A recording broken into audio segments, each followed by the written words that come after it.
നമുക്കൊരു ശരി. ബോണസ് ക്വസ്റ്റ്യനും കൂടെ നാട്ടിൽ നിന്ന് ജിബിൻ അയച്ചിട്ടുണ്ട്. തൃശ്ശൂര് ആ ഉള്ള ജിബിന്റെ ചോദ്യം ഇതാണ്: വിവാഹ ജീവിതം. വിവാഹം കഴിച്ച് ജീവിക്കുന്ന ഒരു ഭൂരിപക്ഷം ഉണ്ട് നമ്മുടെ നാട്ടില്. അതേ സമയത്ത് നമ്മള് ഇങ്ങോട്ട് നോർത്ത് അമേരിക്കൻ രാജ്യങ്ങളിലേക്ക് എടുക്കുവാണെങ്കിൽ അവിടെ ഡേറ്റിങ്, മറ്റ് ലിവ് ഇൻ റിലേഷൻഷിപ്പുകൾ അങ്ങനെ നടക്കുന്നുണ്ട്. ഇനിയിപ്പോ ഇവിടെ വന്നിട്ടുള്ള നമ്മുടെ പരിചയത്തിൽ അറിയാവുന്ന ഒത്തിരി കേസ് കെട്ടുകളിൽ ഡിവോഴ്സ് നടന്നിട്ടുണ്ട്, അല്ലെങ്കിൽ അവിഹിതങ്ങളുണ്ട്.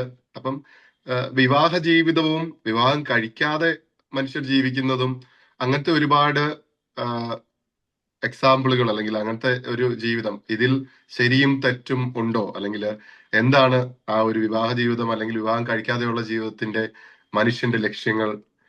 ആണും പെണ്ണും അല്ലെങ്കിൽ മറ്റ് അതിന്റെ ഇടയിലുള്ള മറ്റ് ഒരുപാട് മേഖലകളും എന്താണ് അതിനെക്കുറിച്ചുള്ള അഭിപ്രായം താങ്കൾക്ക്? അത് ഈ വിവാഹം എന്ന് പറയുന്നതും ഈ ഫാമിലി എന്നൊക്കെ പറയുന്നത് ഇപ്പൊ എന്നും ഉണ്ടായിരുന്നു എന്നൊക്കെ തെറ്റിദ്ധരിക്കുന്ന മനുഷ്യന്മാരുടെ ചോദ്യമാണ് ആ ചോദ്യം തന്നെ. ആണ്. 3 ലക്ഷം വർഷം നമ്മൾ ഗോത്ര ജീവിയായിരുന്നു. അവിടെ ഒരു കുടുംബവും ഇല്ല. 3 ലക്ഷം വർഷം ജീവിച്ചിരുന്ന ഒരു ജീവി കഴിഞ്ഞ 10,000 വർഷമായിട്ട് കൃഷി ആരംഭിച്ചപ്പോൾ അതിന്റെ ചുറ്റിനും വീട് വെച്ചപ്പോൾ ഉണ്ടായതാണ് നമ്മൾ ഈ പറയുന്ന കുടുംബം. കൃഷി കുടുംബമാണ് ആദ്യം ഉണ്ടായത്. അതായത് 3 ലക്ഷം കൊല്ലം മനുഷ്യൻ ജീവിച്ചിരുന്ന സമയത്ത് ഒരു കുടുംബത്തിൽ ഒരു പലരുടെ മക്കൾ കുടുംബവും ഇല്ല. ഒരു കുടുംബവും ഇല്ല. കുടുംബമില്ല. ഗോത്രങ്ങൾ മാത്രമേ ഉള്ളൂ. അവിടെ കുറച്ച് സ്ത്രീകളും കുട്ടികളും ഉണ്ടാവും. ഇടയ്ക്കിടയ്ക്ക് അവരെ ഗർഭം ധരിപ്പിക്കാൻ കുറച്ച് പുരുഷന്മാരും ഉണ്ടാവും. അത്രേ ഉള്ളൂ. ഇത് 3 ലക്ഷം വർഷം ഓടിയതാ. അത് കഴിഞ്ഞ് കൃഷി, നമ്മൾ നേരത്തെ പറഞ്ഞ അതിര്, ആ വേലിയിൽ അതിരുണ്ടായപ്പോഴുണ്ടായതാണ് ഈ കുടുംബം എന്ന് നമ്മൾ പറയുന്നത്. അതിനെയാണ് കൃഷി കുടുംബം എന്ന് പറയുന്നതിനെയാണ് നമ്മൾ ആദ്യത്തെ കുടുംബ സംവിധാനം എന്ന് പറയുന്നത്. എന്ന് പറഞ്ഞാൽ ഒരു സ്ഥലത്തെ പ്രോപ്പർട്ടി നമ്മളെല്ലാവരും കൂടെ ചേർന്ന് അവിടെ നിലനിർത്തുവാണെങ്കിൽ നമ്മുടെ ജീവിതം നയിച്ചുകൊണ്ട് പോകാൻ പറ്റുമെന്ന് കണ്ടെത്തിയ ഒരു ഇതാണ്. അത് കഴിഞ്ഞ് വേറെ സ്ഥലത്ത് വന്ന ആളുകളെ അടിമകളാക്കി പിടിച്ചുകൊണ്ട് വരാൻ പറ്റുമെന്ന് കണ്ടെത്തിയതൊക്കെ ഉണ്ട്. അതൊരു വലിയ പ്രോസസ്സാണ്. ഞാൻ അതെല്ലാം കൂടി ഇപ്പൊ പറയാൻ പറ്റത്തില്ല. അത് ആ ആളുകളെ പിടിച്ചുകൊണ്ടുവന്ന് തട്ടാക്കിയപ്പോഴാണ് സ്ത്രീകൾ അതുവരെ അവർക്ക് ഇഷ്ടമുള്ള പുരുഷന്മാരുമായി ബന്ധമുണ്ടാക്കുന്നവരായിരുന്നു. സ്ത്രീകളായിരുന്നു തെരഞ്ഞെടുത്തിരുന്നത്. ആ തെരഞ്ഞെടുത്തിരുന്ന സ്ത്രീകളുടെ മുന്നിൽ ആരെയും തെരഞ്ഞെടുക്കാൻ പറ്റത്തില്ല എന്ന് പറഞ്ഞത് താഴെ തട്ടിലെ പുരുഷന്മാരുമായി അവർ ബന്ധപ്പെടും എന്ന് വന്നപ്പോഴാണ്. അപ്പോഴാണ് എല്ലാ പുരുഷന്മാരുമായി നിങ്ങളുടെ ഇഷ്ടപ്രകാരം ചെയ്യാനൊക്കെ, കാരണം താഴെ തട്ടിലുള്ള പുരുഷന്മാരുടെ കുഞ്ഞ് മേലെ തട്ടിലേക്ക് വരും എന്നുള്ളതാണ് പ്രശ്നം ഉണ്ടായത്. അങ്ങനെയാണ് സ്ത്രീകളുടെ ലൈംഗികത നിയന്ത്രിക്കാൻ തുടങ്ങിയപ്പോൾ തൊട്ടാണ് നമ്മൾ ഈ പറയുന്ന കുടുംബത്തിനകത്ത് നിയന്ത്രണങ്ങളൊക്കെ ഉണ്ടായത്.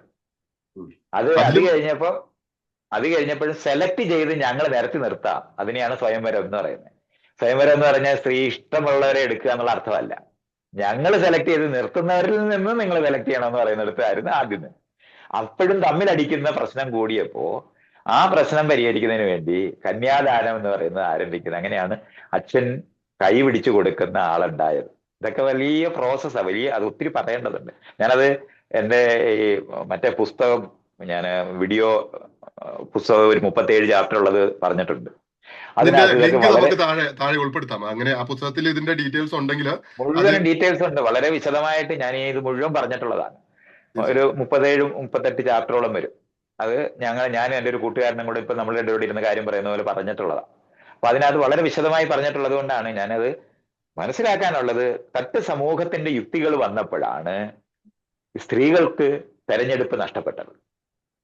സ്ത്രീകൾ ആരാണോ കുട്ടിയെ നോക്കാനുള്ള കഴിവുള്ളവർ, അവരുടെ കുട്ടികളെ നോക്കാൻ കഴിവുള്ളവരെ തെരഞ്ഞെടുക്കുന്നിടത്തേക്ക് അവർ മാറാൻ ബാധ്യത.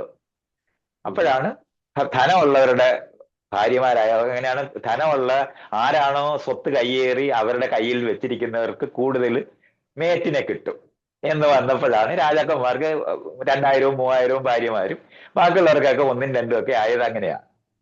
മറ്റേത് ഇങ്ങനൊന്നും അല്ലായിരുന്നു സിസ്റ്റം ഒന്നും.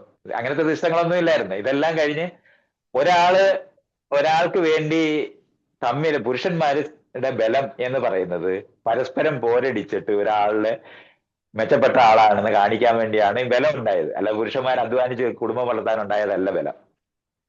തമ്മിലടിച്ച് ചാകാൻ വേണ്ടിയാണ്. ബാക്കി ഏത് ജീവികൾ നോക്കിയാലും അതപ്പൊ കാണാൻ പറ്റും.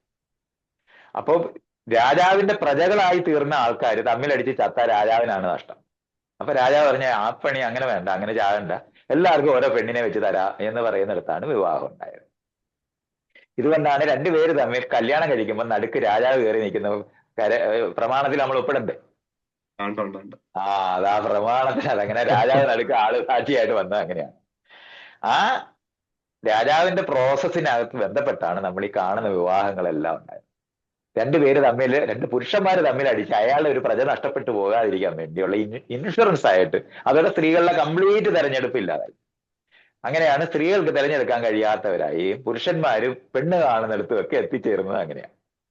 ബാക്കി ഒരു ജീവിയിലും അങ്ങനെയല്ല, തിരിച്ചാണെന്ന് നമ്മൾ കാണേണ്ടതുണ്ട്. സ്ത്രീകളാണ് തിരഞ്ഞെടുക്കുന്നത്. കാരണം ഒരണ്ടം മാത്രമാണ് സ്ത്രീക്കുള്ളത്, ലക്ഷക്കണക്കിന് വീജമുള്ള പുരുഷന്മാർ തമ്മിലടിച്ചാലേ പറ്റൂ. അത് നമ്മൾ അങ്ങനെ തന്നെ മനസ്സിലാക്കണം. ആ തമ്മിലടിക്കാതെ ഇന്ന് വേറെ കാരണങ്ങൾ കൊണ്ട് നമ്മൾ കല്യാണം കഴിക്കുന്നിടത്തൊക്കെ അത് നമ്മൾ വളരെ വിശദമായി പറയേണ്ട ഒരു ഏരിയ ആണ്. അതിന് ആ പ്രോസസ്സുകൾക്ക് ശേഷമാണ് നമ്മൾ നേരത്തെ പറഞ്ഞ ഫാക്ടറി ഉണ്ടാകുക എന്ന് പറയുന്ന സംഭവം ഉണ്ടായത്. ആ ഫാക്ടറി ഉണ്ടായപ്പോഴാണ് ഒരാളെ ജോലിക്കെടുക്കുമ്പോൾ അയാളുടെ കുടുംബത്തിനെ കൊണ്ടുവന്നാലേ അയാൾക്ക് ജീവിക്കാൻ പറ്റത്തുള്ളൂ എന്ന് കണ്ടുപിടിക്കുന്നത് വഴി ആ കുടുംബം വന്നപ്പോ 10-15 പേരാ വരുന്നത്. അമ്മാവനും അപ്പൂപ്പനും വല്യപ്പനും എല്ലാം കൂടെ ആയിട്ട് വരും. അപ്പൊ ഇത്രയും പേർക്ക് ഇങ്ങോട്ട് ഒരാൾക്ക് ജോലി കൊടുക്കുമ്പോൾ ഇത്രയും പേരെ താമസിപ്പിക്കാനുള്ള ഇത് കൊടുക്കാൻ പറ്റാതിരിക്കുന്നതിന് വേണ്ടി ഫാക്ടറിക്കാർ ചെലവ് കുറയ്ക്കാൻ വേണ്ടി കണ്ടുപിടിച്ചതാണ് രണ്ടുപേരുള്ള ക്വാർട്ടേഴ്സ് കൊടുക്കുക എന്ന് പറയുന്ന പണി ഒപ്പിച്ചത്. അപ്പൊ അമ്മയും അച്ഛനും മക്കളും മാത്രമുള്ള കുടുംബമായി തീർന്ന നമ്മൾ ഇന്ന് പറയുന്ന ന്യൂക്ലിയർ ഫാമിലി എന്ന് പറയുന്നത് ഫാക്ടറിയോട് ബന്ധപ്പെട്ട് ഉണ്ടായതാ. അല്ലാതെ ഈ ഭാര്യയും ഭർത്താവ് എന്ന് പറയുന്നതൊക്കെ നേരത്തെ ഇല്ല. ഈ ഫാക്ടറിയോട് ബന്ധപ്പെട്ടാണ് ഭാര്യയും ഭർത്താവൊക്കെ ഉള്ളത്. മറ്റേത് ഭർത്താവും ഭാര്യമാരുമായിരുന്ന രാജാക്കന്മാരുടെ സിസ്റ്റവും, അല്ലെന്നുണ്ടെങ്കിൽ ഇഷ്ടമുള്ള ഒരു പുരുഷനെ തിരഞ്ഞെടുക്കുന്ന ഒരു സ്ത്രീയുടെ യുക്തിയൊക്കെ ആയിരുന്നു ഉണ്ടായിരുന്നത്. അപ്പൊ അല്ലാതെ നമ്മൾ ഈ പറയുന്ന നിലവാരത്തില് അച്ഛന്മാര് നോക്കിയ മക്കളൊന്നും ലോകത്തില്ലായിരുന്നു. അച്ഛൻ എന്ന് പറയുന്നത് കേരളത്തിൽ തന്നെ ഉണ്ടായതൊക്കെ ഒരു 150 വർഷത്തിനകത്തുള്ള കഥയാണ്. അച്ഛൻ എന്ന് പറയുന്നത് മറ്റേ അമ്മാവനാ. കാരണം സ്വത്ത് എന്റെ ജനിതകം അനുസരിച്ച് എന്റെ സഹോദരിക്ക് 50% ജനിതകം ഉണ്ടെന്നും ആ 50%ത്തിന് അവരുണ്ടാക്കുന്ന കുട്ടി എന്ന് പറയുന്നതിനകത്ത് 25% ജനിതകം ഉണ്ടെന്നറിയാം. പക്ഷെ താൻ ചേരാൻ തെരഞ്ഞെടുത്തിരിക്കുന്ന സ്ത്രീ വേറൊരാളുമായി ബന്ധപ്പെട്ട കംപ്ലീറ്റ് ജനിതകവും പോവും. അതുകൊണ്ടാണ് അമ്മാവന്മാര് അനന്തരവന്മാർക്ക് സ്വത്ത് കൊടുക്കുന്നവരായിട്ട് ഇരുന്നിരുന്നത്. ഇതൊക്കെ നമ്മൾ ഇതുപോലൊക്കെ അതൊന്ന് മനസ്സിലാക്കേണ്ടതുണ്ട്. അങ്ങനെ ഈ അച്ചത്വമൊക്കെ ഉണ്ടായി വന്നതൊക്കെ വളരെ റീസെന്റ് ആയിട്ടാണ്. ഈ കേരളത്തിലൊക്കെ ആണെന്നുണ്ടെങ്കിൽ കഥയെടുക്കുകയാണെങ്കിൽ ലോകത്ത് തന്നെ എടുത്താലും 10-200-300 വർഷമേ ആയിട്ടുള്ളൂ. അപ്പൊ അതുമൊക്കെ അതുകൊണ്ടാണ് അച്ഛൻ ആരാണെന്ന് അറിയാനാണ്, അമ്മ ആരാണെന്ന് അറിയേണ്ട പ്രശ്നമില്ല. എല്ലാ കുട്ടികളും അമ്മമാരുടേതാണ്. അതുകൊണ്ട് തന്തയ്ക്ക് വിളിക്കുന്നത് അമ്മയ്ക്ക് വിളിക്കാനൊക്കത്തില്ല, കാരണം അമ്മയുണ്ട്. DNA ടെസ്റ്റ് വരുന്നത് വരെ അച്ഛൻ ആരാന്ന് തിരിച്ചറിയാനൊക്കെ ആയിരിക്കുന്നത്. ഈ അച്ഛൻ ഇത്രയും പ്രാധാന്യം വരുന്നത് തന്നെ അങ്ങനെയൊക്കെയാണ്, അല്ലാതെ യാതൊരു കാരണവും ഇല്ല. കാരണം അച്ഛനില്ലാതെ ഒരു കുഞ്ഞിന് ലോകത്ത് ഉണ്ടാകത്തില്ല. പക്ഷെ അശ്വര ചെയ്യപ്പെട്ടു ഇത് എന്റെ കുഞ്ഞാണെന്ന് വാശിയോടെ പറയണമെന്നുണ്ടെങ്കിൽ ഭാര്യ പറഞ്ഞെങ്കിൽ മാത്രമേ ഉണ്ടാകത്തുള്ളൂ. അതുകൊണ്ടാണ് ഭാര്യമാർക്ക് ചാരിത്രം ഉണ്ടാകുക, പുരുഷന്മാർക്ക് ചാരിത്രം ആവശ്യമില്ലാതെ വരുന്നതൊക്കെ അതുകൊണ്ടാണ്. അപ്പൊ ഇതൊക്കെ നമ്മൾ കുട്ടിയെ നോക്കാൻ കഴിവുള്ളവരാണെന്നുണ്ടെങ്കിൽ സ്ത്രീകൾ അവരോടൊപ്പം നിൽക്കും. കാരണം എല്ലാ കുട്ടിയും അവരുടേതാണ്. മറ്റേ പുരുഷന്മാർക്ക് മാത്രമേ ഉള്ളൂ സംശയമുള്ളത്. സംശയിക്കേണ്ടത് വേറെ ആർക്കും ഇല്ല. സ്ത്രീകൾക്ക് അവരുടെ കുട്ടിയെ അവരുടേതാണോ അല്ലയെന്ന് സംശയിക്കേണ്ട കാര്യമുണ്ടോ? അങ്ങനെ സംഭവമില്ല. ഈ സംശയരോഗികൾ മുഴുവൻ പുരുഷന്മാരുടേതാണ്. അത് ഇതുകൊണ്ടാണ്. അപ്പൊ നമ്മൾ ഇതൊക്കെ മനസ്സിലാക്കുന്നുണ്ട്. അതിന്റെ ബയോളജി ഇത് അറിയേണ്ടതുണ്ട്, അതിന്റെ ഹിസ്റ്ററി അറിയേണ്ടതുണ്ട്. അത്തരത്തിലെ വന്നിരിക്കുന്ന കുടുംബത്തിനകത്തുനിന്ന് ഇന്ന് നമ്മൾ പറയുന്ന ന്യൂക്ലിയർ ഫാമിലിയിൽ എത്തിയിട്ട് അധിക നാളായില്ല. പക്ഷെ ലോകത്തിലെ ഏറ്റവും മിശ്രബിളായ ഫാമിലിയാണ് ന്യൂക്ലിയർ ഫാമിലി. രണ്ടുപേര് ചേർന്ന് ഒരു കുഞ്ഞിനെ വളർത്തുക എന്ന് പറയുന്നത് ഒരു 10-15 പേരെങ്കിലും മിനിമം വേണം. അത്രയും പേരുടെ സൗകര്യത്തോടെ വളർത്തേണ്ട ഒരു കുഞ്ഞിനെ രണ്ടുപേര് ചേർന്ന് വളർത്താൻ തുടങ്ങുന്നതോടെ അടിച്ച് ചാകും. അത്രയും വലിയ പ്രശ്നം. അപ്പോഴാണ് ഇത്രയധികം ഡൈവേഴ്സ് ഉണ്ടാകുന്ന കുടുംബങ്ങളെല്ലാം ഉണ്ടാകുന്നത്. അതുകൊണ്ടാണ് പഴയ കാലത്തെ കൂട്ടുകുടുംബത്തിനകത്ത് ഇയാള് ഭർത്താവ് അവിടെ വന്നില്ലെങ്കിലും കാര്യമെല്ലാം നടന്നു പോകും. ഇതങ്ങനല്ല. ഈ രണ്ടുപേരും ഇവിടെ അകലത് കാരണം ഒരാൾ അതിനകത്ത് മടി പിടിച്ച് വിരയ്ക്കാതിരിക്കുകയാണെങ്കിൽ പൊളിഞ്ഞു പോകുന്നത്. അപ്പം ഇത്തരത്തിലുള്ള മുഴുവൻ പ്രശ്നങ്ങൾ ഏറ്റവും മോസ്റ്റ് മിസറബിൾ ഫാമിലിയാണ് ഈ ന്യൂക്ലിയർ ഫാമിലി. അതുകൊണ്ട് അത് വലിയ മെച്ചമാണെന്നൊന്നും വിചാരിക്കാതെ, അത് അങ്ങനെയല്ലത്. ധാരാളം മനുഷ്യർ വേണ്ടതാണ് ഇതിനകത്തൊക്കെ. അപ്പൊ അതില്ലാതിരിക്കുന്ന ന്യൂക്ലിയർ ഫാമിലിയുടെ പ്രശ്നം അനുഭവിച്ചിട്ടാണ് ആളുകൾ ഇന്ന് പഴയതുപോലെ കല്യാണം കഴിക്കാത്തത്. അല്ലാതെ ഞാനൊക്കെ പറയുന്നത് കൊണ്ടൊന്നും അല്ല, ലിവിങ് ടുഗദർ എന്നൊക്കെ പറയുന്നതൊന്നും അല്ല. കുഞ്ഞിനെ ഉണ്ടായാൽ ആരാണോ വളർത്തുന്നത്, ആരാണോ ഉത്തരവാദിത്വം എടുക്കുന്നത്, അവര് തുടരും. അത് തുടരാത്ത ഒരിടത്തും തുടരത്തില്ല. മറ്റേ തുടരാൻ നിർബന്ധിക്കപ്പെടുന്നിടത്തായിരുന്നു പണ്ടുണ്ടായിരുന്നത്. അങ്ങനെയാണ്. ഞാൻ പറഞ്ഞിട്ടല്ല കുടുംബ കോടതി ഉണ്ടായത്. അല്ല എന്നെ പോലുള്ളവർ സംസാരിക്കുന്നുണ്ടെന്നും അല്ല. ഇതൊക്കെ നമ്മൾ അങ്ങനെ അറിയണം. ഇതൊക്കെ ഈ പറയുന്ന വലിയ സാമൂഹിക മാറ്റത്തിനകത്ത് ഉണ്ടാകുമ്പോൾ അതിന്റെ പ്രശ്നങ്ങളെ പരിഹരിക്കുന്നതിന് വേണ്ടി കണ്ടെത്തിയ സ്ഥലങ്ങളാണ് അതെല്ലാം. അങ്ങനെയാണ് ഡൈവോഴ്സ് ഉണ്ടായത്. പണ്ട് വിഭാര്യൻ എന്ന് പറയുന്ന ആള്, വിധവ എന്ന് പറയുന്ന ആളെ ഉണ്ടായിരുന്നുള്ളു. അല്ലാതെ ഡൈവോഴ്സി എന്ന് പറഞ്ഞ ഒരു വാക്ക് ഇല്ല. വിവാഹമോചിതൻ എന്ന് പറഞ്ഞ വാക്കൊന്നും ലോകത്തില്ല. ഇതൊക്കെ നമ്മൾ അറിയണം. അപ്പൊ ഇതൊക്കെ ന്യൂക്ലിയർ ഫാമിലി ഉണ്ടായ അതേ പ്രശ്നം കൊണ്ട് അത് ചൊവ്വേ നേരെ ഓടിക്കാൻ ഒക്കാത്ത ഒരു ഫാമിലിയാണ്. അതിന് കൗൺസിലർ വേണം, കോടതി വേണം, പോലീസ് വേണം, ഗവൺമെന്റിന്റെ സപ്പോർട്ട് വേണം, ഇതെല്ലാം വേണം. എന്നാലേ അത് ഓടിക്കാൻ. ക്രഷേ വേണം, സ്കൂള് വേണം. എന്നാലേ ഈ രണ്ടുപേരെ ചേർത്തോണ്ട് പോകാൻ പറ്റത്തുള്ളൂ. മറ്റേത് ഒത്തിരി പേര് ചേർന്നായിരുന്നു ഈ കുഞ്ഞിനെ വളർത്തിയിരുന്നത്. അപ്പൊ ഈ മേഖലകളെ പറ്റിയുള്ള അറിവ് പുതിയതായിട്ടുണ്ടാകുമ്പോൾ പുതിയ കുടുംബങ്ങൾ രൂപപ്പെടുന്നുണ്ട്, പുതിയ രീതിയിലുള്ള കുടുംബങ്ങൾ. അതേപോലെ തന്നെ പൗരബോധമുള്ള മനുഷ്യർ ഇതിനിടയ്ക്കുണ്ടായി. കാരണം റിപ്പബ്ലിക്കായി ലോകം മാറി. അപ്പോഴേ ആണും പെണ്ണും തുല്യരാണെന്ന് വന്ന്. അതല്ലായിരുന്നു പഴയ കുടുംബം.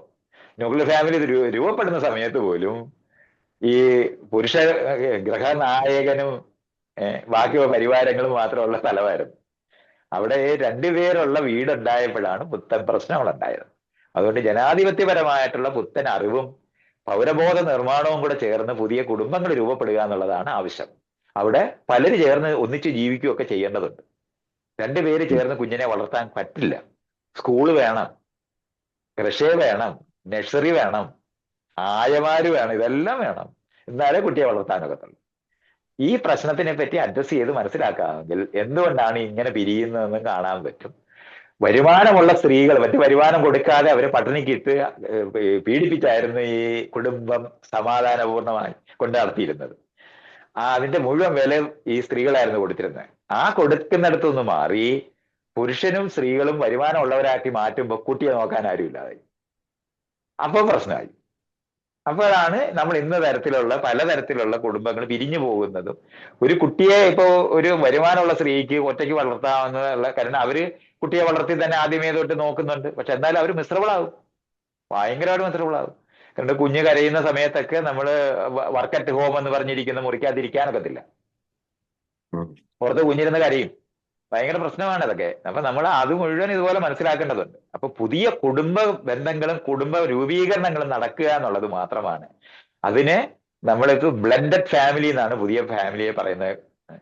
എന്നുവെച്ചാൽ വിവാഹമോചിതരായിരിക്കുന്നവർ തമ്മിൽ ചേർന്നിട്ട് പുതിയ കുടുംബങ്ങളും പലര് ചേർന്ന് ഒന്നിച്ച് ജീവിക്കുകയൊക്കെ ചെയ്തിട്ടേ അത് പരിഹരിക്കത്തുള്ളൂ. ബന്ധുക്കളെ ഒന്നിച്ച് പഴയതുപോലെ പറ്റത്തില്ല. കാരണം പഴയ ഹെയറാർക്കിക്കലായ ബന്ധങ്ങൾ ഇനി സാധ്യമല്ല. അപ്പൊ അത് കാരണം കൊണ്ട് സുഹൃത്തുക്കളായിരിക്കുന്നവർ ഒന്നിച്ചിരിക്കുന്ന തരത്തിലുള്ള ലോകങ്ങൾ രൂപപ്പെടുത്തിക്കൊണ്ട് മാത്രമേ അത് കഴിയൂ.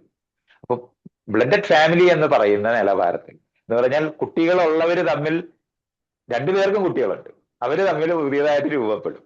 ഇങ്ങനെ വരുന്ന ലോകങ്ങളുമൊക്കെ ആയിട്ട് ബന്ധപ്പെട്ട പുതിയ കുടുംബ ബന്ധങ്ങളും പുതിയ സാമൂഹിക രൂപീകരണങ്ങളും ഉണ്ടായിക്കൊണ്ട് മാത്രമേ അത് കഴിയൂ.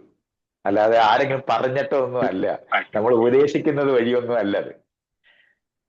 ആളുകളെ കുടുംബം തെറ്റി. ഞാനൊക്കെ കുടുംബം കലക്കികളെന്നൊക്കെയാണ്. യേശു ക്രിസ്തുവാണ് അത് ആദ്യം പറഞ്ഞ, ഞാൻ കുടുംബം കലക്കാനാ വന്നതെന്ന്. ഞാനല്ല. അപ്പം അതുകൊണ്ട് ഞാൻ ഈ കുടുംബം കലക്കുന്ന ആളുകളൊന്നും അല്ല. പുതിയ രീതിയിൽ സ്വതന്ത്രമായ വ്യക്തികൾക്ക് എങ്ങനെ കുടുംബം നടത്തിക്കൊണ്ട് പോകാൻ പറ്റും, കുട്ടികളെ എങ്ങനെ വളർത്താൻ പറ്റും എന്നുള്ളതിന്റെ റിസർച്ച് നടത്തിയിട്ടുള്ള ഒരാൾ മാത്രമാണ്. അപ്പൊ അതുകൊണ്ട് വിവാഹം കഴിക്കുകയോ കഴിക്കാതിരിക്കുമ്പോഴോ രാജാവ് പേടിപ്പിക്കുന്നതുകൊണ്ട്, പോലീസുകാരനുള്ളത് കൊണ്ടല്ല നമ്മൾ സീറ്റ് ബെൽറ്റ് ധരിക്കേണ്ടത്, ഹെൽമെറ്റ് വെക്കേണ്ടത്. ഇതുപോലെ പോലീസിനെ പേടിച്ചോ രാജാവിനെ പേടിച്ചിട്ടല്ല നമ്മൾ ഒന്നിച്ച് ജീവിക്കേണ്ടത്. പരസ്പര ധാരണയോടെ ജീവിക്കേണ്ടവരാണ്. പരസ്പര ധാരണയോടെ ജീവിക്കേണ്ടതായത് കൊണ്ട് വിവാഹം കഴിച്ചാലും കഴിച്ചില്ലെങ്കിലും ഉത്തരവാദിത്തപ്പെടും. അല്ല, അതിന് ഞാനും അത് കേൾക്കുന്നതിൽ സന്തോഷമുണ്ട്. കാരണം ഞാനും വിവാഹം കഴിക്കാതെ ലിവിങ് റിലേഷൻഷിപ്പ് അല്ലെങ്കിൽ ഗേൾഫ്രണ്ട് ആയിട്ട് ജീവിക്കുന്ന ഒരു ആളാണ്. അപ്പൊ അതാണ് അങ്ങനെ മനസ്സിലാക്കിയാൽ മതി. ഉത്തരവാദിത്ത എനിക്ക് തോന്നിയിട്ടുണ്ട്. ബോധമില്ലാത്ത ആളുകളെ ആശ്രയിക്കുന്ന ആൾക്കാരെ, പെണ്ണുങ്ങളെ മുഴുവൻ ആശ്രയിക്കാനും ഉത്തരവാദിത്തം എടുക്കണമെന്ന് പറയുന്ന പുരുഷന്മാര് ഒറ്റയ്ക്ക് ഉത്തരവാദിത്തം എടുത്ത് ചത്തുപോകുന്ന തരത്തില് ജീവിതം മുഴുവനും അവനെ എങ്ങനെ ഇത് ജീവിക്കണമെന്ന് അറിഞ്ഞുകൂടാതെ മിസറബിളായി പോകുന്ന പുരുഷന്മാരും കൂടെ ഉണ്ടാക്കിയ ലോകമാണ് ഈ ന്യൂക്ലിയർ ഫാമിലി എന്ന് പറയുന്നത്. അത് അങ്ങനെ മുമ്പോട്ട് പോകേണ്ട കാര്യമില്ല. അത് പുതിയ രീതിയിൽ ഘടിപ്പിക്കപ്പെടേണ്ടതാണ്. അതിന്റെ സൗകര്യങ്ങളും കാര്യങ്ങളൊക്കെ അത് വളരെ ഡീറ്റെയിൽ ആയിട്ട് വിഷയം പറഞ്ഞാൽ ഞാൻ പറയാം. പക്ഷെ ഇപ്പൊ ഈ ഒരു ചോദ്യത്തിന് ഞാൻ ഈ പറയുന്ന അത്രയും പോലെ എന്നുള്ള. മതി. അല്ല, അതായത് വിവാഹം എന്ന് പറയുന്ന ഒരു അൺനെസസറി ഈവിൾ ആണെന്നാണോ പറയുന്നത്?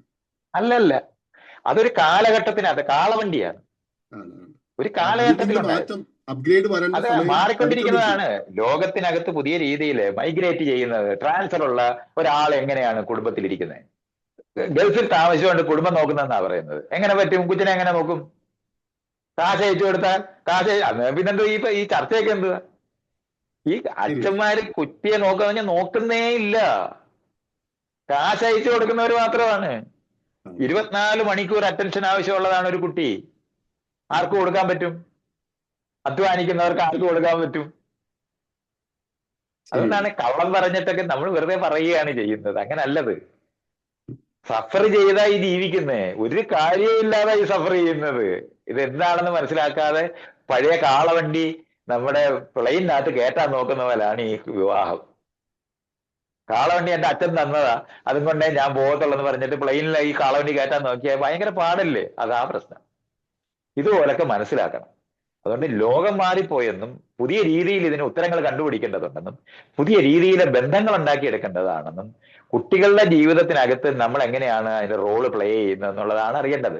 പിരിഞ്ഞിട്ട് എത്രയോ പേര് ഈ രാജ്യത്ത് കുട്ടികളെ നോക്കുന്നുണ്ട്. ഉണ്ട്. ഇവിടെയൊക്കെ അത് ഓൾറെഡി ആ മാറ്റം അതാണ് അത്രയും ലളിതമാണത്.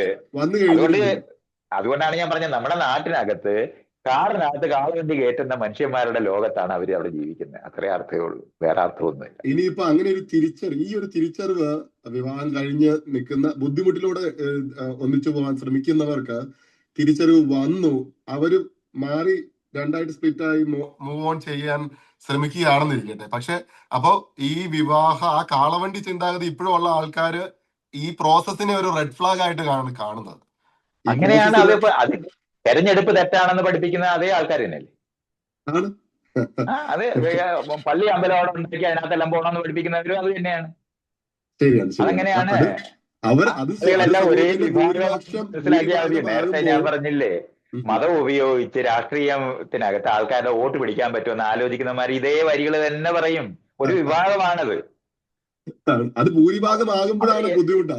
അതാണ് അവരെ എതിർക്കുക എന്ന് പറയുന്നത് നമ്മുടെ പണിയാ. അത് ചെയ്താൽ മതി. Thank you. ഒരുപാട് നന്ദി. അത് വളരെ നല്ലൊരു ഉത്തരവായിരുന്നു. ഇനി നമ്മുടെ അടുത്ത ചോദ്യം തന്നിരിക്കുന്നത് ഷീബ ജോർജ് ഫ്രം ഖത്തർ. ഖത്തറിൽ നിന്നുള്ള ഷീബയുടെ ചോദ്യം ഇതാണ്: ലൈഫ് പർപ്പസ് ഡ്രിവൺ ആണോ? ആകണമോ? അല്ലെങ്കിൽ ആകണം നിർബന്ധമുണ്ടോ? ലൈഫിന് ഒരു ഗോൾ അല്ലെങ്കിൽ അംബീഷൻ, ഒരു പർപ്പസ് വേണം എന്നുണ്ടോ? ഇതിന്റെ ഒപ്പം തന്നെ ഒരു സബ് ക്വസ്റ്റ്യൻ എന്ന് പറയുന്നത്, ചൈൽഡ്ഹുഡ് ട്രോമ നമ്മളെ എത്രത്തോളം ലൈഫിലെ ഇങ്ങനത്തെ അംബീഷനുകളെ ഇല്ലാതാക്കാനും അല്ലെങ്കിൽ ലൈഫിന്റെ ലക്ഷ്യബോധത്തെ അഫക്റ്റ് ചെയ്യാനും നമ്മുടെ ലൈഫിൽ എത്രത്തോളം പ്ലേ ചെയ്യുന്നുണ്ടാകാം? സത്യത്തിൽ ഇത് തമ്മില് ബന്ധമൊന്നുമില്ല. ചോദ്യം രണ്ടും വ്യത്യസ്തമായ ചോദ്യങ്ങളാണ്. വ്യത്യസ്തമാണ്. ആദ്യം നമ്മൾ മനസ്സിലാക്കണം, ലൈഫിന്റെ പർപ്പസ് എന്ന് പറയുന്നത് ജീവിച്ചിരിക്കുക എന്നുള്ളത് മാത്രമേ ഉള്ളൂ. തുടരുക, ജീവിച്ചിരിക്കുക, ഇത്രയും ജീവനുള്ളു, അല്ലാതെ വേറെ ഒന്നുമില്ല. അത്രേ ഉള്ളു. ലോകത്ത് ജീവൻ ഉണ്ടായി അപ്പൊ തൊട്ട് അത് പോകാതിരിക്കാനായിട്ട്, അത് ഇല്ലാതായി പോകാതിരിക്കാൻ വേണ്ടി 2 എന്നൊക്കെ ഞാൻ നേരത്തെ പറഞ്ഞിട്ടുണ്ട്. ആ പറഞ്ഞ പോലെ അത് മനസ്സിലാക്കിയാൽ മതി. ജീവന്റെ പർപ്പസ് എന്ന് പറയുന്നത് ഈ ഉണ്ടായ അനുഭവം ഇല്ലാതായി പോകാതിരിക്കാൻ എത്രത്തോളം വൈവിധ്യമാർന്ന് നിൽക്കാൻ പറ്റുമോ എന്നുള്ളത്, അതിന്റെ റിസർച്ചാണ് നമ്മൾ ഈ കാണുന്ന വൈവിധ്യമാർന്ന ഇത്രയും ജീവികൾ ഉണ്ടായതിന് കാരണം. അപ്പൊ ജീവന്റെ ഉദ്ദേശം ഉണ്ടായി അതില്ലാതാകാതിരിക്കാനായിട്ട് തുടരുക എന്ന് പറയുന്നത്. അതിനകത്ത് ഓരോ ജീവിയും പിന്നെ കണ്ടെത്തിയതാണ് അതിന്റെ ഗുണപരത. അത് നമ്മൾ നേരത്തെ കാറിന്റെ കാര്യമൊക്കെ പറഞ്ഞപ്പോൾ ഇത് വിശദമാക്കി പറയുന്നുണ്ട്.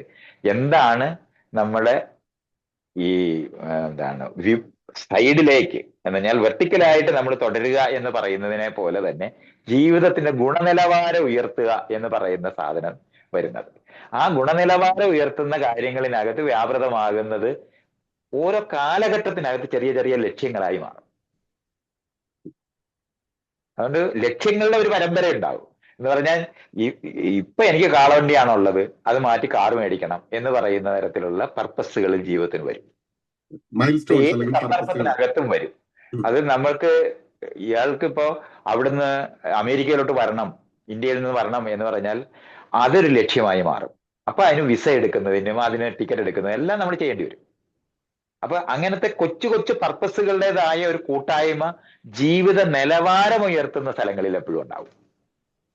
അത് ജീവിത ലക്ഷ്യമായിട്ടല്ല. ജീവിതത്തിന്റെ ലക്ഷ്യം എന്ന് പറയുന്നത് തുടരുക, നിലനിൽക്കുക എന്ന് പറയുന്നതാണ്.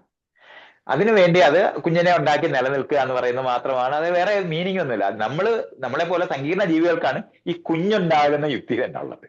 അല്ല, ബാക്ടീരിയക്ക് കുഞ്ഞല്ല, അത് 1, 2 എന്ന് പറയുന്ന യുക്തിയാണ്. അതുകൊണ്ട് അതൊക്കെ നമ്മൾ അങ്ങനെ മനസ്സിലാക്കണം. ജീവൻ നിലനിൽക്കുകയും തുടരുകയും ചെയ്യുക എന്ന് പറയുന്നത് ജീവന് ലക്ഷ്യമുള്ളൂ. ജീവിതത്തിന്റെ ഗുണനിലവാരം ഉയർത്തുന്നിടത്താണ് ചെറിയ ചെറിയ ലക്ഷ്യങ്ങളിലെ ലോകങ്ങൾ വരുന്നത്. അത് നമ്മൾ എല്ലാ സമയങ്ങളിനകത്തും അതാത് സന്ദർഭങ്ങളിനകത്ത് ഇപ്പൊ രാവിലെ പുട്ട് തിന്നണോ അതോ മാങ്ങ തിന്നണോ എന്നൊക്കെ തീരുമാനിക്കുന്ന തരത്തിലുള്ള ലക്ഷ്യങ്ങൾ എപ്പോഴും ഉണ്ടാവും. അതിന് മധുരമുള്ളതായിരിക്കണോ പുളിയുള്ളത് വേണോ എന്നൊക്കെ ഉള്ള തരത്തിലുള്ള ലക്ഷ്യങ്ങളൊക്കെ ഉണ്ടാവും. അത് നമ്മളുടെ ജീവിതത്തിന്റെ ഗുണനിലവാരം ഉയർത്തുന്ന മേഖലകളിലുള്ള സാധനങ്ങളാണ്. ഇത് തമ്മിൽ കൂട്ടിക്കുഴയ്ക്കാതിരുന്നാൽ മതി. കാരണം ഈ ഗുണനിലവാരം ഏത് സമയത്തും ഇല്ലാതിരുന്നുകൊണ്ട് തുടരാൻ കഴിയുന്ന സ്ഥലങ്ങളുണ്ട്. കാരണം നമ്മളൊരു ബസ്സിനകത്തിരിക്കുകയാണ്, വിശക്കുന്നുണ്ട്, ഭക്ഷണം കഴിക്കണം. പക്ഷെ വണ്ടി ഇപ്പം നിർത്താനൊക്കുന്ന ഒരു സ്ഥലത്തല്ല, അടുത്ത ബസ് സ്റ്റോപ്പിലേ നിർത്തത്തുള്ളൂ, അപ്പോഴേ നമുക്ക് ഭക്ഷണം കഴിക്കുന്നതാണ്. അതുവരെ നമ്മൾ കാത്തിരിക്കുക എന്ന് പറയുന്നതാണ് നമ്മൾ ചെയ്യാറുള്ളത്. അല്ല, എനിക്കിപ്പോ വിശക്കുന്നു, ഇപ്പൊ നിർത്തണം എന്നൊക്കെ പറഞ്ഞാലൊന്നും നടക്കത്തില്ലെന്ന് നമ്മൾ അറിയത്തില്ല. അപ്പൊ ഗുണനിലവാരത്തിന്റെ മേഖലകളിനകത്ത് വിട്ടുവീഴ്ചകളും കാര്യങ്ങളും ഒക്കെ നമുക്ക് ചെയ്യാൻ പറ്റും. പക്ഷെ തുടർച്ചയുടെ കാര്യത്തിനകത്ത് പറ്റത്തില്ല. അത് നടന്നുകൊണ്ടേയിരുന്നേ പറ്റും. അതുകൊണ്ടാണ് ജീവൻ തുടരുക എന്ന് പറയുന്നത്. നമ്മളെപ്പോലുള്ള ഒരു ജീവി ഒരു കാലഘട്ടത്തിനകത്ത് നന്നായി ജീവിക്കുന്നുണ്ടെങ്കിലും എല്ലാ ജീവികളും ആ ജീവി എല്ലാ സന്ദർഭങ്ങളിലും അതുപോലെ ജീവിക്കണമെന്നില്ല. അപ്പൊ പലതരത്തിലുള്ള ഇൻവെസ്റ്റ്മെന്റ് നടത്തിയാണ് ജീവൻ നയിക്കുന്നത്. ബാക്ടീരിയ ആയിട്ടും ഇന്നും ജീവൻ തുടരുന്നുണ്ട്, എന്നാൽ നമ്മളെ പോലുള്ള വലിയ സങ്കീർണ ജീവികളായിട്ടും തുടരുന്നുണ്ട്. ഇഷ്ടം പോലെ എക്സ്റ്റെൻഡ് ആയി പോയിട്ടുമുണ്ട്. അതുകൊണ്ടൊന്നും ജീവനില്ലാതായി പോയിട്ടില്ലെന്ന് പറയണം. അത് വൈവിധ്യം കൊണ്ടാണ് അത് സാധിച്ചെടുത്തിട്ടുള്ളത്. അപ്പൊ അതുകൊണ്ട് നമ്മുടെ ജീവിതത്തിന്റെ ലക്ഷ്യം എന്ന് പറയുന്ന തലത്തിലാണ് നമ്മൾ കാണുന്നതെങ്കിൽ അതാത് സന്ദർഭങ്ങളിലുള്ള ജീവിത ലക്ഷ്യങ്ങൾ എപ്പോഴും എല്ലാവർക്കും ഉണ്ടാവും. അത് ഗുണനിലവാരത്തിനുമായിട്ട് ബന്ധപ്പെട്ടാണ്. ജീവൻ തുടരുക എന്ന് പറയുന്നത് മാത്രമേ ജീവന്റെ ലക്ഷ്യത്തിലുള്ളൂ. അതായത് വളരെ ചുരുക്കി പറഞ്ഞാൽ മൈൻഡ്ഫുൾനെസ്, ഹിയർ ആൻഡ് നൗ, ജീവൻ അല്ല, മൈൻഡ്ഫുൾനെസ് എന്നൊക്കെ പറയുന്നതൊക്കെ വേറെ ഭാഷയ്ക്ക് അകത്ത് പറയുന്ന സാധനമാണ്. അത് ഇതിനകത്ത് നമ്മൾ കൂട്ടിക്കുഴക്കണ്ട.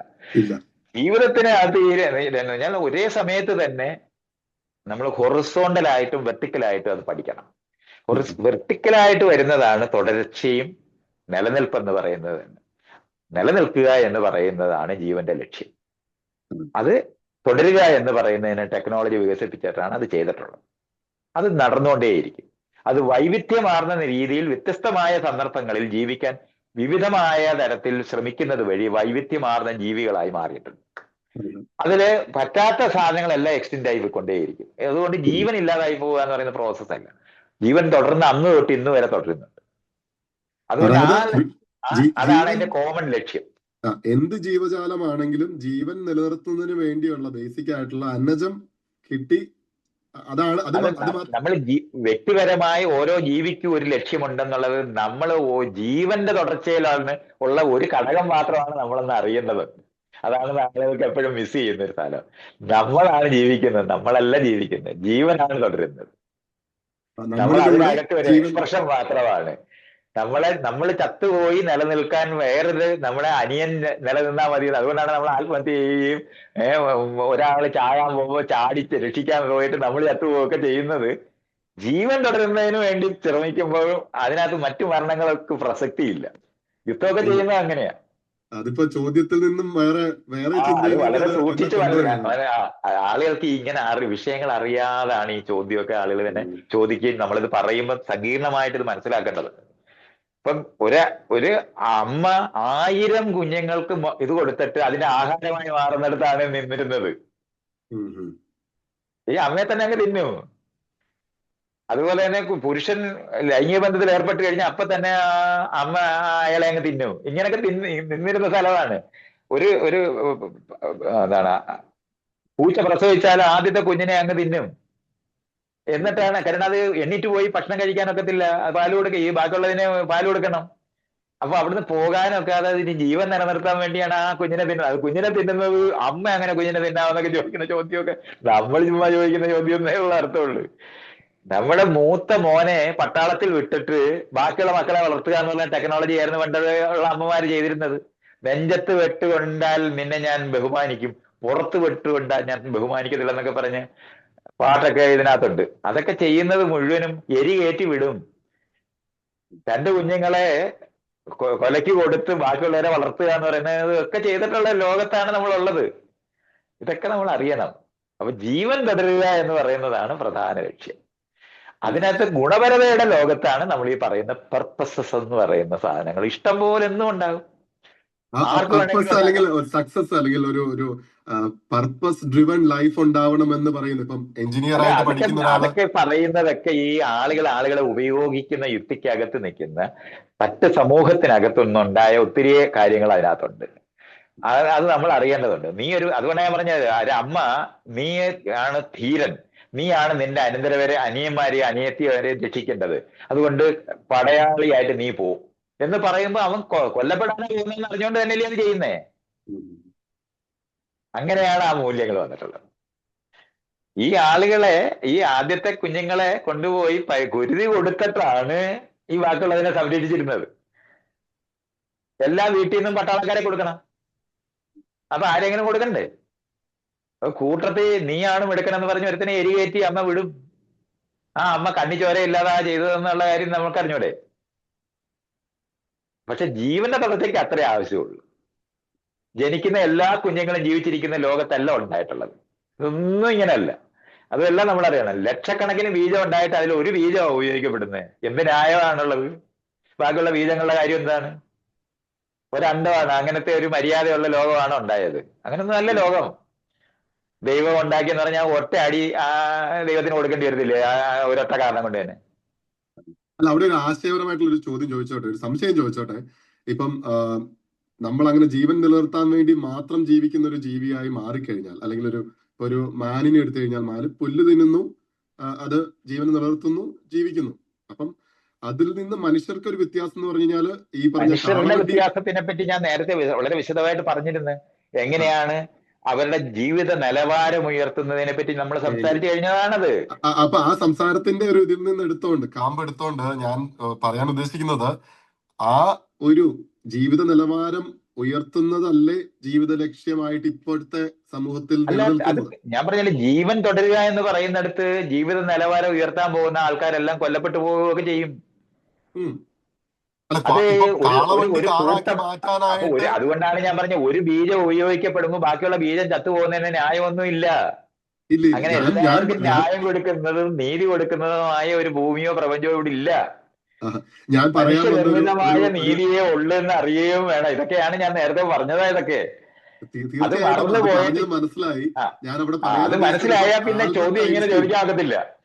അല്ല, ആൽബർട്ട് ഐൻസ്റ്റീൻ ഇപ്പൊ അങ്ങനെ എനിക്ക് ജീവൻ നിലനിർത്തിയാൽ മതി, അതായിരുന്നു എന്റെ ജീവിത ലക്ഷ്യമെന്ന് ആൽബർട്ട് ഐൻസ്റ്റീൻ വിശ്വസിച്ച് ബോധം വന്നൊരു വ്യക്തിയായിട്ട് ഇരിക്കുന്ന ഒരു സാഹചര്യത്തിലേക്ക് അദ്ദേഹം പോയിരുന്നെങ്കിൽ ഇന്നത്തെ നമ്മൾ കാണുന്ന ഇൻഡസ്ട്രിയൽ റവല്യൂഷൻ ഒരു കുഴപ്പവും വരത്തില്ല. ആൽബർട്ട് ഐൻസ്റ്റീൻ ഉണ്ടായില്ലെങ്കിലും ലോകം ഓടിപ്പോവും.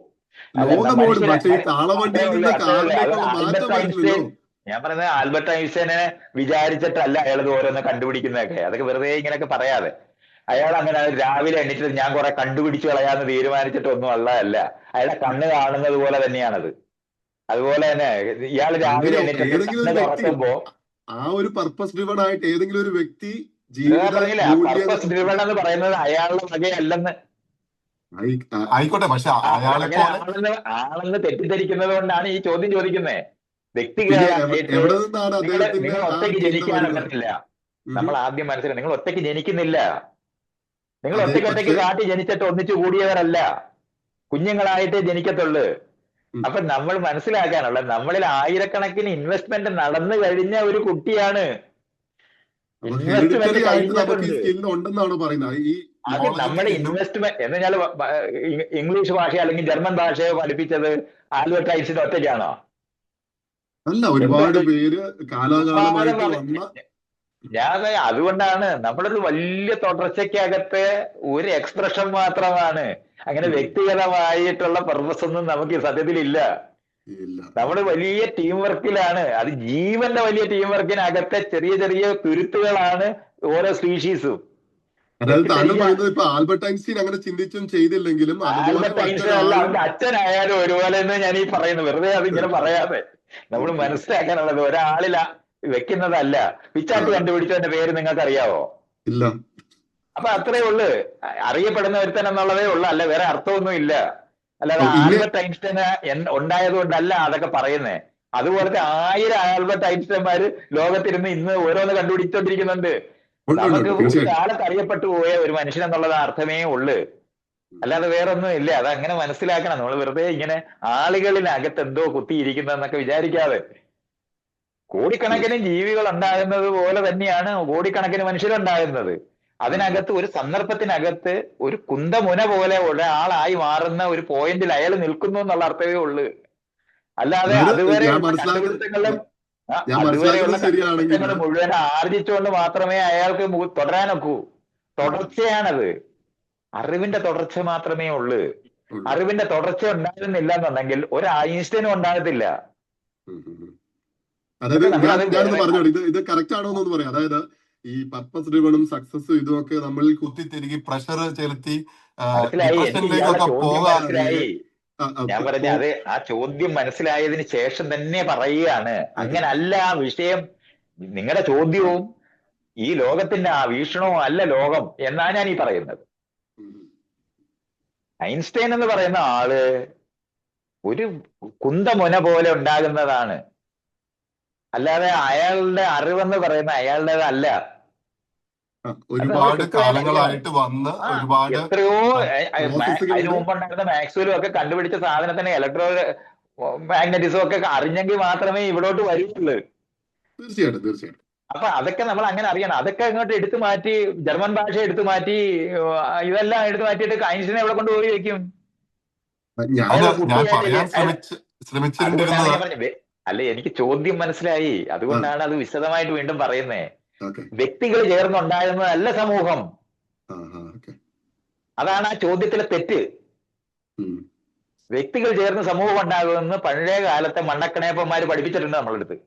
അപ്പൊ ഒരു വ്യക്തിക്ക് ഒരു പർപ്പസ് അങ്ങനെ വ്യക്തി ഉത്പാദിപ്പിക്കപ്പെട്ടിട്ടേ ഇല്ല, സമൂഹമേ ഉള്ളു. അതിനകത്തെ കണ്ണികൾ മാത്രമാണ്. വലയിലെ കണ്ണി പോലെയാണ്. ബാക്കി വല മുഴുവൻ മാറ്റി കഴിഞ്ഞാൽ കണ്ണി എവിടെ പോകും? അങ്ങനെയാണെങ്കിൽ ഞാൻ ഒന്ന് റീഫ്രേസ് ചെയ്തോട്ടെ. ഒരു സമൂഹത്തിന് ഒരു പർപ്പസ് ഉണ്ടാവണം നിർബന്ധമുണ്ടോ, അല്ലെങ്കിൽ അങ്ങനെ ഒരു ആശയം ഉണ്ടോ? അതുകൊണ്ടാണ് അത് കാലികമായി. ഞാൻ നേരത്തെ ഒരു ട്രെയിനിനകത്ത് കയറി നമ്മൾ വരണമെന്നോ അല്ലെങ്കിൽ പ്ലെയിനിൽ കയറി വരണമെന്നോ ഉള്ള പർപ്പസുകൾ നമ്മുടെ ജീവിതം നിറച്ചെപ്പോഴും ഉണ്ടാകും. അപ്പോഴാണ് ഇയാൾ മൈൻഡ്ഫുൾനെസ് ഒക്കെ പറയാൻ തുടങ്ങിയത്. അത് ഞാൻ അങ്ങനെ പറയാനല്ല, അത് കാലികമായി സാന്ദർഭികമായി ലക്ഷ്യങ്ങൾ എപ്പോഴും നമുക്ക് ഉത്പാദിപ്പിക്കപ്പെട്ടുകൊണ്ടിരിക്കും. ആ ഉത്പാദിപ്പിക്കപ്പെട്ടുകൊണ്ടിരിക്കുമ്പോഴും തുടർച്ചയുണ്ടാകുക എന്ന് പറയുന്നതും ജീവിതത്തിന്റെ ഗുണനിലവാരം എന്ന് പറയുന്നത് വികസിപ്പിക്കുക എന്ന് പറയുന്നതാണ് നമ്മൾ സവിശേഷമായി ചെയ്തുകൊണ്ടിരിക്കുന്നത്. അതിന്റെ അർത്ഥം മാത്രമേ ഉള്ളൂ. അത് കൂട്ടായ ചെയ്തുകൊണ്ടിരിക്കുന്ന ഒരു പ്രവൃത്തിയാണ്. അത് ചിലര് സിനിമാ ഡയറക്ടർ മാത്രമാകുന്നു, അല്ലെങ്കിൽ അഭിനയിക്കുന്ന മമ്മൂട്ടിയുടെ മോഹൻലാലിന്റെ മാത്രമായിട്ട് സിനിമ മാറി പോകുന്നത് കൊണ്ടാണ് നിങ്ങൾ അത് പറയുന്നത്. അങ്ങനല്ലത്. എത്രയോ പേര് ചേർന്നിട്ടാണ് അതെല്ലാം ഉണ്ടാകുന്നത്. അത് ചിലർ എന്റെ ക്രെഡിറ്റ് കൊണ്ടുപോയെന്നുള്ളത് അർത്ഥമേ ഉള്ളൂ. ഞാൻ പണ്ട് ധനം മോഷ്ടിക്കുന്നത് പോലെ ക്രെഡിറ്റ് മോഷ്ടിക്കുന്നവരാണ് നമ്മൾ ഇന്ന് കാണുന്ന മനുഷ്യർ. അത്രേ അർത്ഥമേ ഉള്ളൂ, വേറെ അർത്ഥമൊന്നുമില്ല. മോഷ്ടിക്കപ്പെട്ടു പോയ ആരുടെയോ ഒക്കെയോ ആയിരുന്ന ലക്ഷക്കണക്കിന് പടയാളികളുമായി വന്ന, ലക്ഷക്കണക്കിനില്ല 10,000 പടയാളികളായിട്ട് വന്ന അലക്സാണ്ടറുടെ പേരെ നമുക്ക് അറിയൂ. മറ്റുള്ളവരുടെ പേര് അറിഞ്ഞുകൊണ്ടായി പോകുന്നത് അതുകൊണ്ടാണ്. അത് അങ്ങനെ വരുന്ന സാധനമായിട്ട് അതിനെ മനസ്സിലാക്കേണ്ടത്. ഗാന്ധിയുടെ പേര് മാത്രമേ നമ്മൾ അറിയുന്നുള്ളൂ. അല്ലാതെ എത്രയോ മനുഷ്യർ, ഗാന്ധി മരിച്ച 1000 പേര് അവിടെ തീ കത്തിക്കും എന്നറിയുന്നതുകൊണ്ടാണ് ഗാന്ധിയുടെ സത്യാഗ്രഹം വർക്ക് ചെയ്യുള്ളൂ. അല്ലെന്നുണ്ടെങ്കിൽ ജയിലില് 56 ദിവസം ജയിലില് സത്യാഗ്രഹം കിടന്നിട്ട് അയർലൻഡുകാരൻ ചത്തുപോയിട്ടുണ്ട്. ഇംഗ്ലണ്ടുകാരുടെ കീഴിൽ തന്നെയായിരുന്നു. എന്നിട്ട് എന്താ അനങ്ങ അറിഞ്ഞേ? കാരണം അയാൾ ചത്താൽ ആരും അനങ്ങത്തില്ലെന്ന് അറിയുക. അതുകൊണ്ടാണ് മനസ്സിലാക്കേണ്ടത്. നമ്മൾ അറിയപ്പെടുന്നത് കൊണ്ടും നമ്മുടെ വളർച്ചയുടെ സാമൂഹികമായ മാനം വളർന്ന് നമ്മുടെ പുറകിൽ ആളുണ്ടെന്നുള്ളത് കൊണ്ട് മാത്രമാണ് സത്യാഗ്രഹമൊക്കെ വിജയിക്കൂ. നാട്ടുകാരുടെ മുന്നിലെ സത്യാഗ്രഹം വിജയിക്കൂ. ഇയാൾ കാട്ടിൽ പോയി സത്യാഗ്രഹം കിടന്നാൽ ചത്തുപോത്തേ ഉള്ളൂ. ആദിവാസികൾ സത്യാഗ്രഹം കിടന്നാൽ ചത്തുപോത്തേ ഉള്ളൂ. ആരും നോക്കത്തില്ല. ഇതൊക്കെ നമ്മൾ അറിയേണ്ടത്. അതൊക്കെ വേറെ ലോകമാണ്. ഇതൊക്കെ തമ്മിൽ കൂട്ടിക്കുഴയ്ക്കരുത്.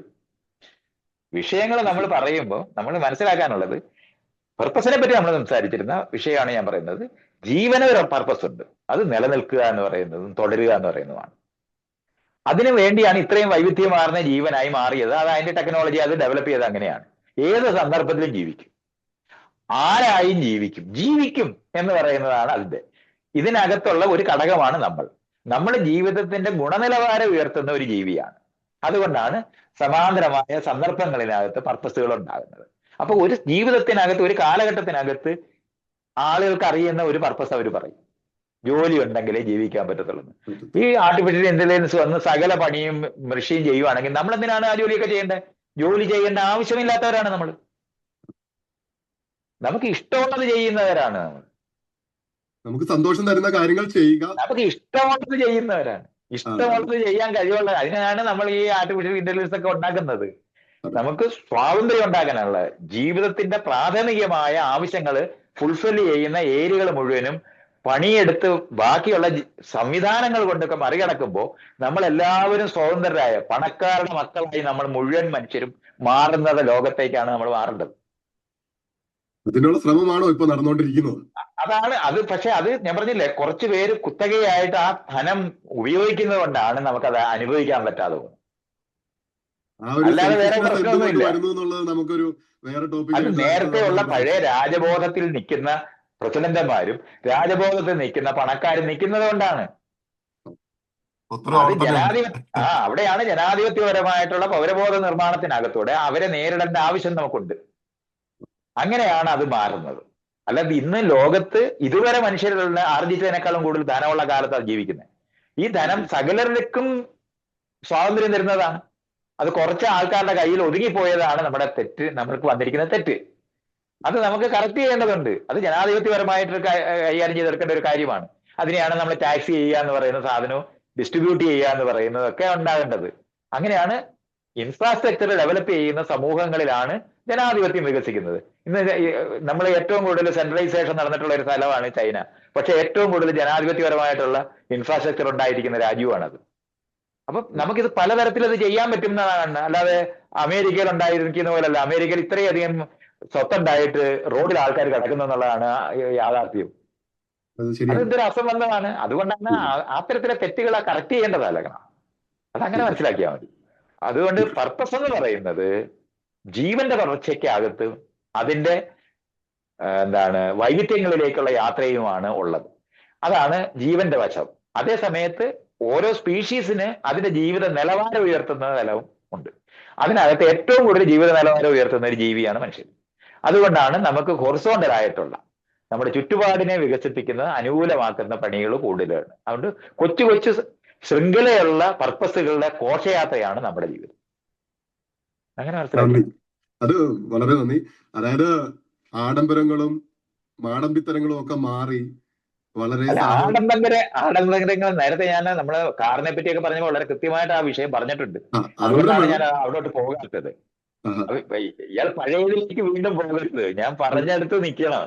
നമ്മൾ ഈ പഴയ ആൾക്കാരെ ആഡംബരം വേണ്ട. ആഡംബരം ഒരു കാലഘട്ടത്തിനകത്ത് ആളുകള് ആവശ്യമല്ല എന്ന് കണ്ടിരുന്നത് നമ്മുടെ ആവശ്യം മാത്രമാണ്.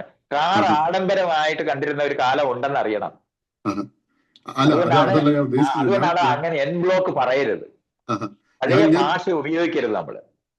ഞാൻ ഉദ്ദേശിച്ചെന്ന് പറഞ്ഞു കഴിഞ്ഞാല് ഈ മാടമ്പിത്തരം ശരിയല്ലേ? മാടമ്പിത്തരം അത് മനസ്സിലായി. ഇയാൾ ആഡംബരം എന്ന് പറയുമ്പോൾ നേരത്തെ നമ്മൾ പറഞ്ഞില്ലേ 15 കാറ് മേടിച്ച് പൊസഷൻ കൊണ്ടുണ്ടാകുന്നതിനെയാണ്, അല്ല ഏറ്റവും ആധുനികമായ സാധനങ്ങൾ ഉപയോഗിക്കുന്നതിനെ അല്ല എന്ന് നമ്മൾ വളരെ കൃത്യമാക്കണം. അതായത് ഒരു വ്യക്തിയിൽ മാത്രം ഇത് നിൽക്കുകയും മറ്റുള്ളവരിലേക്ക് അത് ഈക്വലി ഇത് എത്തപ്പെടാതെ പോകുന്നതിനെയാണ് ഞാൻ ഉദ്ദേശിച്ചത്. പക്ഷെ ആ വാക്ക് അത് കണിശമാണ്. ആണ്. അപ്പൊ അങ്ങനത്തെ മാറ്റങ്ങളും ഈ പറഞ്ഞ പോലെ മാടമ്പിത്തരങ്ങൾ ഇല്ലാതാകുകയും ഒക്കെ ചെയ്ത് സമാധാനപരമായും സാഹോദര്യവും ഒക്കെ മുന്നോട്ട് വരുന്ന നമുക്ക് ഒരു ലോകത്തിലേക്ക് കണിശമായിട്ടും അതിനുള്ള ഏറ്റവും സാധ്യതയുള്ള കാലത്താണ് നമ്മൾ ജീവിക്കുന്നത്. അതെ നമ്മളെ അനാവശ്യമായ അടിമപ്പണി ചെയ്യുന്നവരായിട്ട് ഇന്ന് നമ്മൾ തുടരുന്നത്. ആ അടിമപ്പണികളിൽ നിന്ന് മോചിതമാകാനായിട്ട് പറ്റുന്ന ഏറ്റവും വലിയ സാധനമാണ് ഈ ആർട്ടിഫിഷ്യൽ ഇന്റലിജൻസും റോബോട്ടിക്സും. ഇത് രണ്ടും വന്നാല് മനുഷ്യർ മുഴുവൻ പേരും ധനവാന്മാരായി മാറാവുന്ന സ്ഥലമാണത്. ആണ്. അപ്പൊ അങ്ങനെ ഒരു നല്ല അല്ലാതെ ലോകം രാവിലെ മുന്നോട്ട് എണീറ്റ് ഞാൻ എന്റെ പണി പോവും, റോബോട്ടിക്സ് വന്ന എന്റെ പണി പോവുകയല്ല, എനിക്ക് സ്വാതന്ത്ര്യം തരികയും സമയം തരികയും ലെഷർ ഉണ്ടാക്കി തരികയും ചെയ്യുന്നതാണിത്. അത് എനിക്ക് തോന്നുന്നു പങ്കുവെച്ചപ്പെടാതിരിക്കുന്നു എന്നുള്ളതാണ് നമ്മുടെ പ്രശ്നം. അവിടെയാണ് അഡ്രസ് ചെയ്യേണ്ടത്. എനിക്ക് തോന്നുന്നു ആ ഭയം സാധാരണ ഇപ്പൊ IT വർക്ക് ചെയ്യുന്ന ഒരുപാട് പേര് നമ്മുടെ ഈ വെസ്റ്റേൺ അമേരിക്കയിലുണ്ട്. അപ്പൊ ഒരുപാട് പേരിൽ ആ പണി പോകുന്നു എന്നുള്ള ഭയമുള്ളത് ഈ അതായത് പണിയെടുക്കാൻ വേണ്ടി ഉണ്ടായവരാണെന്ന് അവരെ കുട്ടിക്കാലം തൊട്ട് പഠിപ്പിച്ചത് കൊണ്ടാണ് അവർക്ക് അത് മനസ്സിലാകാത്തത്. അവർ അതിന്റെ ഒപ്പം ജീവിക്കാൻ തന്നെ വേണ്ടി ഉണ്ടായവരാണെന്നും അവർക്ക് ഈ കണ്ടുപിടുത്തങ്ങൾ മുഴുവനും നമ്മുടെ സാഹചര്യം നമുക്ക് പരമാവധി അനുകൂലമാക്കാൻ ഉണ്ടാക്കുന്നതാണെന്നും തിരിച്ചറിയേണ്ടതുണ്ട്. അതിന്റെ ഓണർഷിപ്പിൽ നമ്മൾ ഇല്ലാതിരിക്കുന്നത് കൊണ്ടാണ് നമ്മൾ ഇന്ന് അതിന്റെ സമരത്തിലാണ് നമ്മളിപ്പോൾ ഇടപെടേണ്ടത്. അത് പറഞ്ഞത് അത് അഡ്രസ് ചെയ്ത് അത് ക്ലാരിഫൈ ചെയ്ത് വളരെ നന്നായി. കാരണം ഇത് നമ്മളിലേക്ക് എത്താതിരിക്കുന്നതുകൊണ്ട് ഇതിന്റെ ബെനിഫിറ്റ് നമ്മളിലേക്ക് എത്താതിരിക്കുന്ന ഒരു റിയൽ വേൾഡിലാണ് നമ്മൾ. അപ്പൊ അത് ഡിസ്ട്രിബ്യൂഷന്റെ പ്രശ്നത്തിനകത്താണ് നമ്മൾ കോൺസെൻട്രേറ്റ് ചെയ്യേണ്ടത്. അപ്പൊ അത് ഇത് ഫിക്സ് ചെയ്യാൻ പറ്റിക്കഴിഞ്ഞാൽ ഇത് നമുക്കും ബെനിഫിഷ്യൽ ആണ്. പക്ഷെ 16 മണിക്കൂർ ഞാൻ പണ്ട് അധ്വാനിക്കുന്ന ആളുകൾ പറയും അധ്വാനിക്കുന്ന വഴിയാ ഉണ്ടാകുന്നത്. ഏറ്റവും കൂടുതൽ അധ്വാനിച്ചിട്ടുള്ളത് സ്ലേവ്സ് ആണ്. അവർക്ക് എന്താണ് ഉണ്ടായത്? അധ്വാനിക്കുന്നുണ്ടെന്നല്ല ഉണ്ടാകുന്നത്. അത് നമ്മൾ കൃത്യമായിട്ട് ചെയ്യണം. 18 മണിക്കൂറും ജോലി ചെയ്തിരുന്ന മനുഷ്യന്മാര് ഒന്നും ഉണ്ടാക്കാതെ ചത്തുപോയിരുന്ന ലോകമാണ്. അവിടുന്നാണ് നമ്മൾ ജനാധിപത്യപരമായിട്ടുള്ള ഡിസ്ട്രിബ്യൂഷന്റെ മേഖലകൾ അഡ്രസ് ചെയ്യാൻ തുടങ്ങിയപ്പോഴാണ് ആ മേഖല മാറിയത്. ഇതാണ് നമ്മൾ തിരിച്ചറിയേണ്ടത്. അപ്പൊ ഇന്ന് ലോകത്ത് ഏറ്റവും കൂടുതൽ ധനം ഉണ്ടായിരിക്കുന്ന കാലത്താണ് നമ്മളുള്ളത്. ഇപ്പോഴും നമ്മൾ കൊച്ചു മനുഷ്യരെ പോലെ രാജാക്കന്മാരെ പോലെ ആയുധം ഉണ്ടാക്കി അപ്പുറത്തിരിക്കുന്നതിനെ തോപ്പിക്കണം എന്നൊക്കെ ആലോചിച്ചുകൊണ്ടിരിക്കുന്ന കഥയൊക്കെ പഠിപ്പിച്ചുകൊണ്ടിരിക്കുന്നതുകൊണ്ടാണ് അത് മനസ്സിലാകാതെ പോകുന്നത്. അപ്പുറത്തിരിക്കുന്ന ആള് നമ്മുടെ കാറ് മേടിക്കേണ്ട ആളാണ്, നമ്മുടെ കുരുമുളക് മേടിക്കേണ്ട ആളാണ്, നമ്മുടെ പാം ഓയിൽ മേടിക്കേണ്ട ആളാണ്, നമ്മുടെ റോബോട്ടിക്സ് മേടിക്കേണ്ട ആളാണ്. അയാളെ ഇല്ലാതാക്കിക്കൂടാ. അവര് നമ്മളെ പോലെ സമ്പുഷ്ടരായി നിൽക്കേണ്ടതാണ്. അന്യരാജ്യം വളരേണ്ടത് അത്യാവശ്യമായ കാലത്താണ് നമ്മൾ ജീവിക്കുന്നത്. അതായത് അവരെ എല്ലാം നല്ല രീതിയിലേക്ക് വരട്ടെ എന്ന് പ്രതീക്ഷിച്ചുകൊണ്ടെന്ന് പ്രതീക്ഷിക്കാനല്ല, പ്രവർത്തിച്ചേട്ട് മാത്രമേ ഉള്ളൂ. പ്രതീക്ഷിച്ചിരിക്കരുത്. അതൊക്കെ ദൈവം തമ്പുരാന്റെ വശത്തെ കാര്യങ്ങളാണ്. അങ്ങനെ കൊതിച്ചും ഒന്നുമല്ല. നമുക്ക് കൃത്യമായിട്ട് ഈ കാര്യം അറിയാം. എന്ത് ചെയ്യണമെന്ന് അറിയുന്നതുകൊണ്ടാണ് ഞാനത് പറയുന്നത്. അപ്പൊ പ്രവർത്തിക്കണം, അതിനുവേണ്ടി പ്രവർത്തിക്കുക. അതിനെയാണ് രാഷ്ട്രീയം എന്ന് പറയുന്നത്. രാഷ്ട്രീയമായ ധാരണകൾ ഉറപ്പാക്കി വ്യക്തികൾ സ്വതന്ത്രരായി മാറിയവരുടെ കൂട്ടായ്മയുടെ ലോകം ഉണ്ടാക്കിയെടുക്കുന്നതിനെ പറ്റിയാണ്. മേലുകീഴുള്ള മൂല്യബോധത്തിൽ നിന്ന് മോചിതരാകേണ്ട ആവശ്യമുണ്ട്. രാജാവിന് വേണ്ടി രാജാവ് കൊട്ടാരത്തിൽ ഇരിക്കാനും അയാൾ സ്വർണ്ണക്കസേരയിൽ ഇരിക്കാനും വേണ്ടി പണിയെടുക്കുക അല്ല നമ്മൾ ഇനി വേണ്ടത്. നമ്മുടെ ജീവിത നിലവാരം ഉയർത്തുന്നതിന് അത് നമ്മളിലേക്ക് തിരിച്ചു വരേണ്ടതിന്റെ ആവശ്യത്തിന് വേണ്ടി ചെയ്യുന്നവരായിട്ട് മാറേണ്ടതുണ്ട്. അതിനെയാണ് പൗരബോധം എന്ന് പറയുന്നത്. നല്ല ഉയർന്ന പൗരബോധത്തോടു കൂടി വീണ്ടും പരിശ്രമിച്ചുകൊണ്ട് നമുക്ക് തുടരാം. എന്താണല്ലോ ഒരുപാട് നന്ദി. എപ്പിസോഡ് 1 ആയിട്ടും എപ്പിസോഡ് 2 ആയിട്ടും നമ്മൾ ഇത്രയും സമയം നമ്മുടെ ഒപ്പം ചെലവഴിച്ചതിന് മൈത്രേയന് പ്രത്യേകം നന്ദി. ഒരുപാട് ഇൻഫർമേറ്റീവ് ആയിട്ടുള്ള കാര്യങ്ങൾ നമ്മൾ ചർച്ച ചെയ്തു. ഞാൻ അതിന്റെ ഒപ്പം തന്നെ ഈ ചോദ്യങ്ങൾ നമ്മളിലേക്ക് എത്തിച്ച പുലിക്കൂട്ടം ക്രിക്കറ്റ് ക്ലബ്ബ് അവരുടെ സപ്പോർട്ടിന് പ്രത്യേകം നന്ദി അർപ്പിച്ചുകൊള്ളുന്നു. അതുപോലെ തന്നെ നമുക്കിങ്ങനെ ഒരു പ്ലാറ്റ്ഫോമും സൂമും എല്ലാം അറേഞ്ച് ചെയ്ത് സെറ്റ് ചെയ്ത് തന്നത് നമ്മുടെ മല്ലു സിംഗേഴ്സ് മ്യൂസിക് ബാൻഡാണ്. അപ്പൊ അത് അവർക്കും നന്ദി.